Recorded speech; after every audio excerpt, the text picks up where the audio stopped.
Dance video എടുത്തിട്ടുണ്ടായിരുന്നു. അതൊക്കെ നമുക്ക് ഇതാ ഈ ലൈറ്റൊക്കെ നയിച്ച് മാറ്റാം. ആദ്യം നമുക്ക് ലൈറ്റൊക്കെ നയിച്ച് മാറ്റാം. നേരെ ടേപ്പൊക്കെ നിറയെ ഒട്ടി വെച്ചിട്ടുണ്ടായിരുന്നു. മൂടിയുണ്ട് കൽപ്പിട്ട് മൂടി നമുക്ക് അപ്പോൾ എല്ലാം അഴിച്ച് മാറ്റണം. ഓ നല്ല പാടുണ്ട് ഗൈസ്. അപ്പോൾ നമുക്ക് നല്ല പാടുണ്ട്. ഇതിന് സ്റ്റിക്കറെല്ലാം കളയണം. സ്വിച്ച് ബോർഡൊക്കെ ഉണ്ട്. സ്വിച്ച് ബോർഡൊക്കെ ഓഫ് ആക്കിയിട്ടുണ്ട് നമ്മൾ കേട്ടോ.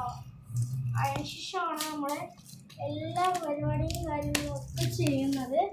പിന്നെ നേരെ ടേപ്പുകളുണ്ട്. ഇത് നമുക്ക് ടേപ്പുകളൊക്കെ ഒന്ന് കിട്ടുന്നു. ഇത് നമ്മൾ ഫ്ലിപ്കാർട്ടിൽ നിന്ന് വാങ്ങിച്ച വീഡിയോയുടെ പറയുന്നത് ഗൈസ്. ഇതിൻ്റെ ബാക്കി പാർട്ട് 2 അപ്ലോഡ് ചെയ്യുന്നതായിരിക്കും. Bye bye.